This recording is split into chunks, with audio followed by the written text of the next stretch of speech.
তো আয়নাগরে যাদেরকে টর্চার করা হয়েছে এরা যুদ্ধবন্দী না, এরা তো কারাবন্দী, তাও অন্যায় ভাবে। এনফোর্স ডিসঅ্যাপিয়ারেন্স ছিল, অন্যায় ভাবে তাদেরকে গুম করা হয়েছে। অন্যায় ভাবে বছরের পর বছর যাদেরকে এভাবে কষ্ট দেয়া হয়েছে, ফ্যামিলি থেকে দূরে রাখা হয়েছে, কিয়ামতের দিন তাদেরকে আল্লাহ জালেমের কাতারে দাঁড় করাবে।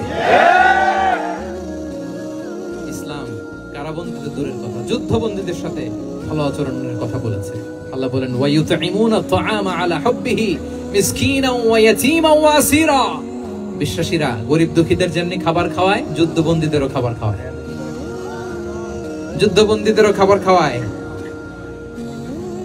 এবং বিষ্ণু বলেছেন ইস্তাউসু বিল উসারা খায়রা, যুদ্ধবন্দীদের সাথে তোমরা ভালো আচরণ করো। বদরের যুদ্ধে 70 জন বন্দী হয়ে আসলো। বিশ্বনবী 70 জনকে সাহাবাদের মধ্যে ভাগ করে দিলেন, বললেন তোমরা খারাপটা খাবে, বন্দীদেরকে ভালোটা খাওয়াবে। কি নমুনা স্থাপন করেছে ইসলাম। ইয়ামামার বড় লিডার ছিলেন, যুদ্ধবন্দী হয়ে মদিনায় আসলেন, নাম সুমামা ইবনে উসাল। নাম কি? সুমামা ইবনে উসালকে যুদ্ধবন্দী হিসেবে আনা হলো। তাকে মসজিদে নববীর পিলারের সাথে রশি দিয়ে বাঁধা হলো। বিষ্ণু বললেন সুমামা, কি অবস্থা তোমার? কি অবস্থা তোমার? কেমন লাগে? তোমার সাথে কেমন আচরণ করা হবে বলো? বললেন মুহাম্মদ, তুমি চাইলে মারতেও পারো, বাঁচিয়েও রাখতে পারো। বিষ্ণু বললেন সুমামা, এই দুনিয়াটাই শেষ নয়, আখিরাতে বিশাল এক জগৎ পড়ে আছে। তুমি যদি শাহাদা বাক্য পড়ো আমাদের ভাই হয়ে যাবা, তোমার সেফটি সিকিউরিটির দায়িত্ব আমাদের, আমরা তোমরা সবাই মিলে এক। তারপর একে একে বিশ্বনবী তার সাথে ইসলামের সৌন্দর্যগুলো তুলে ধরলেন। সালাত কি, যাকাত কি, এগুলো বুঝালেন। বাড়িতে যেয়ে বললেন সবচেয়ে ভালো খাবার রান্না করো, একজনকে দিয়ে মসজিদে পাঠালেন। যুদ্ধবন্দীর সাথে কি আচরণ দেখছেন। এরপরের দিন বিশ্বনবী আবার তাকে ইসলামের দাওয়াত দিলেন। এরপর বাড়িতে এসে একজনকে বললেন যাও আমার ওই উটের দুধ দহন করে তাকে এক পেয়ালা গরম দুধ দিয়ে আসো। আমরা জামাইকেও তো এরকম সমাদর করি না, কি বলেন? তৃতীয় দিন বিশ্বনবী আবার খাবার নিয়ে গেলেন, আবার ইসলামকে তুলে ধরলেন। সুমামা তো অবাক, যুদ্ধবন্দীদের সাথে মুসলমানরা এরকম আচরণ করে। 3 বছর বিশ্বনবীর 3 দিন ধরে লাগাতার যখন ইসলামকে প্রেজেন্টেশন শেষ, বিশ্বনবী বললেন যাও এবার সুমামা ইবনে উসালের রশিটা খুলে তাকে ছেড়ে দাও। সাহাবারা বলেন কি ইয়া রাসূলুল্লাহ, ভয়ঙ্কর, বিশ্বাসঘাতকতা করবে, মেরে ফেলবে আমাদের। বিষ্ণু বললেন না, আমি যা জানি তোমরা তা জানো না, ছেড়ে দাও। সুমামাকে ছেড়ে দেয়া হলো। সুমামা বের হলেন মসজিদ থেকে, ফিরে তার ভূখণ্ড, তার এলাকা ইয়ামামাতে তিনি গেলেন না। মদিনার মসজিদে নবীর পাশে খেজুর বাগানের পাশে তিনি অজু করলেন, গোসল করলেন, অজু করলেন। এরপর ফিরে এসে বিশ্বনবীর সামনে দাঁড়িয়ে বললেন আশহাদু আল্লা ইলাহা ইল্লাল্লাহ ওয়া আশহাদু আন্না মুহাম্মাদান আবদুহু ওয়া রাসূলুহু। আল্লাহু আকবার, আমি সাক্ষ্য দিচ্ছি আল্লাহ ছাড়া কোনো ইলাহ নেই, আপনি আল্লাহর প্রেরিত রাসূল।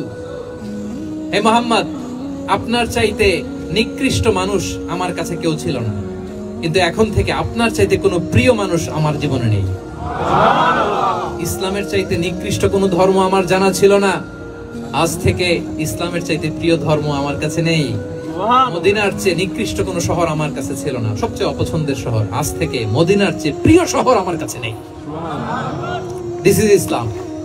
বিশ্বনবী বললেন হে নবী, নবী হে, আপনি আমাকে উমরার অনুমতি দিন। তিনি উমরা করতে গেলেন। বিষ্ণু তাকে তালবিয়া শিখিয়ে দিলেন। এই প্রথম কেউ মুসলিম সুমামা ইবনে উসাল, উনি প্রথম মুসলিমদের মধ্যে উমরা করেছেন তালবিয়া পড়তে পড়তে, লাব্বাইক আল্লাহুম্মা লাব্বাইক পড়তে পড়তে। উমরা করার শেষে ইয়ামামা থেকে গম আসতো মক্কায়, ওই গম পিষে রুটি বানিয়ে মক্কাবাসী খেয়ে বেঁচে থাকতো। উনি ঘোষণা দিলেন মুহাম্মাদের অনুমতি ছাড়া ইয়ামামার একটি গমের দানা আজ থেকে মক্কায় পৌঁছবে না। সুবহানাল্লাহ বলবেন না? এই যে আমেরিকা যে ইকোনমিক স্যাংশন দেয়, এটা শিখছে সুমামা উমামা ইবনে উসাল রাদিয়াল্লাহু তাআলা আনহুর কাছ থেকে। আল্লাহু আকবার। তিনি বললেন একটা গমের দানা পৌঁছবে না মক্কাবাসীতে, ওনারা আর রুটি খেতে পারে না। গমের দাম বেড়ে গেল। বিষ্ণুর কাছে চিঠি লিখে পাঠালেন, হে মুহাম্মদ, তুমি যদি উমামারে না বলো আমরা না খেয়ে মরবো। পরে বিশ্বনবীর হস্তক্ষেপের মধ্য দিয়ে আবার ইয়ামামা থেকে গম আসা শুরু হয়েছে। সুবহানাল্লাহ পড়ে। প্রিয় ভাইয়েরা, তাহলে বন্দীদের সাথে, যুদ্ধবন্দীদের সাথে বিশ্বনবীর আচরণ কেমন ছিল টের পেয়েছেন? অনুধাবন করতে পেরেছেন? কষ্ট হচ্ছে আপনাদের?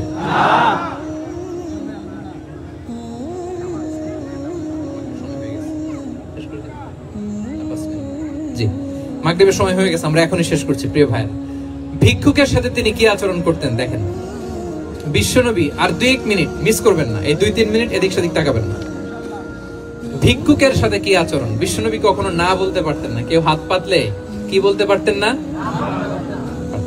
এক ভিক্ষুক এসে বলে, এই মুহাম্মদ দাও, তোমার কাছে কি আছে দাও। নবী তখন চাদর পরা ছিলেন, চাদর ধরে এমন জোরে টান দিছেন বিশ্বনবীর ঘাড়ের চামড়া এখানে ছিঁড়ে গেছে, চামড়ায় দাগ পড়ে গেছে। বিশ্বনবী তার দিকে তাকিয়ে ওই যে মুচকি হাসির ম্যাজিক, আবার মুচকি হাসি দিয়ে বললেন, যাও তাকে কিছু দিয়ে দাও। সুবহানাল্লাহ পড়বেন না? আচ্ছা, ভিক্ষা করতে আইসা যদি আপনার জুব্বা ধরে টান মারে,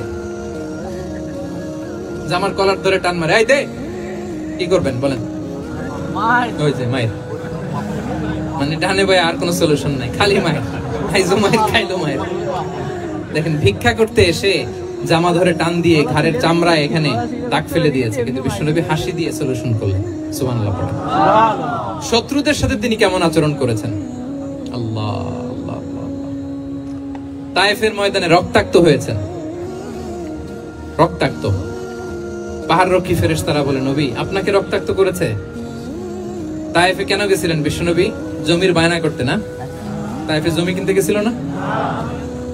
তায়েফবাসীকে জাহান্নামের আগুন থেকে বাঁচাতে রক্তাক্ত করা হয়েছে। পাহাড় রক্ষী ফেরেশতারা বললেন, নবী একটা আদেশ দেন, 2 দিক থেকে চাপা মেরে পুরো তায়েফবাসীকে মাটির সাথে মিশিয়ে ফেলবো, মাটির সাথে মিশে যাবে। বিশ্বনবী বললেন, না না, তারা হয়তো ঈমান আনে নাই, তাদের ভবিষ্যৎ প্রজন্মের কেউ না কেউ লা ইলাহা পড়বে,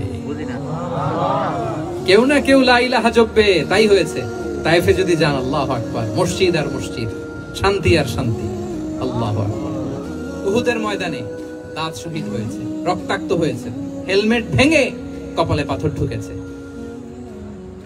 ফেরেশতারা বললেন, আদেশ দেন উহুদ পাহাড় তাদের ঘাড়ের উপরে বসিয়ে দিন। বিষ্ণু বললেন না, বিষ্ণু বললেন না, আল্লাহুম্মা হদি কওমি ফাইন্নাহুম লা ইয়ালামুন। আল্লাহ আমার কওমকে ক্ষমা করে দেন, ওরা বুঝে নাই।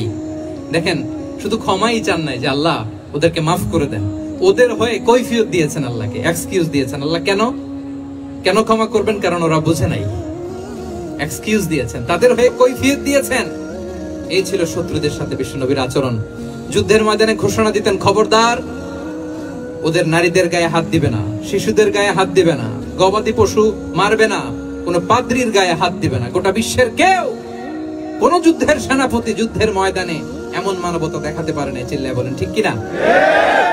8ম হিজরিতে মক্কা বিজয়ের দিন থারথার করে কাঁপছিল কুরাইশরা যে আজকে তো আমাদেরকে ক্যাপিটাল পানিশমেন্ট দিবে, ডেথ পেনাল্টি দিবে। বিশ্বনবী বললেন, না, লা তাসরিবা আলাইকুমুল ইয়াউম ইযহাবু ফাআনতুমুত তালাকা।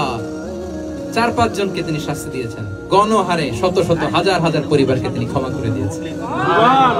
বললেন, তোমরা আমার ভাই, ভাই ভাইয়ের সাথে যেরকম আচরণ করবে, ইউসুফ তার ভাইদের সাথে যা করেছে আমি তাই করব, আমি ক্ষমা করে দিলাম। আল্লাহু আকবার। এ ছিল শত্রুদের সাথে আচরণ।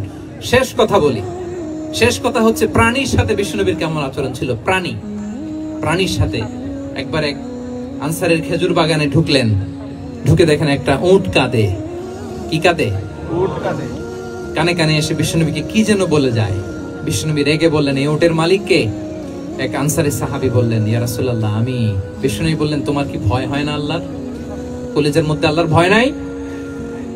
আল্লাহ তাআলা দয়া করে উটের মালিক তোমাকে বানিয়েছে, উট কানে কানে এসে আমাকে বলেছে তুমি তাকে কয়দিন ধরে খাবার দাও নাই, আর তাকে দিয়ে কাজ করিয়েছ অনবরত। খবরদার, কিয়ামতের দিন আল্লাহ তাআলা জালিমের কাতারে তোমাকে দাঁড় করাবে। প্রাণীর জন্য বিষ্ণু সাল্লাল্লাহু আলাইহি ওয়াসাল্লাম কত দয়াদ্র ছিলেন। জবাই করার সময় বিষ্ণু বলতেন, ইহসানের সাথে জবাই করো, ছুরি ধারালো করে রাখো। কুরবানির সময় আমরা প্রাণীটাকে কি করি? আদর করি না মেরে ফেলি? বলেন তো, জবাই করা মানে কি? মেরে ফেলতেছি। বিষ্ণু বলেন, ইদা কতালতুম ফাহসিনুল কিতলা। মারবা ঠিক আছে, কিন্তু মন মতো না, ইহসানের সাথে কতল করো। ওয়ালিউহিদ্দা আহাদুকুম শাফরাতাহু ওয়ালইয়ারিহ যাবিহাতাহু। ছুরিটাকে ধার করে রাখো যাতে করে খুব সহজে তার রূহটা বের হয়ে যায়। সুবহানাল্লাহ। দেখেন, আমরা নিজেদের সাথে একটু মিলাই। বাংলাদেশে দেখেন তো, কুকুর একটা দেখলে আমরা কি করি? হ্যাঁ, হয় লাথি না একটা ঢিল। বিড়াল দেখলে কি করি? হয় দাবরানি দেই, নয় দৌড়ানি দেই। এরকম আছে না নাই? উন্নত দেশগুলোতে দেখবেন রাস্তার মাঝখানে একটা ছোট্ট সাপ, পুরো হাইওয়েতে সবগুলো গাড়ি থেমে গিয়েছে। একটা হাঁসের বাচ্চা বাঁচানোর জন্য, একটা সাপের বাচ্চা বাঁচানোর জন্য, আর আমরা পাখির মতো মানুষকে গুলি করে মারি।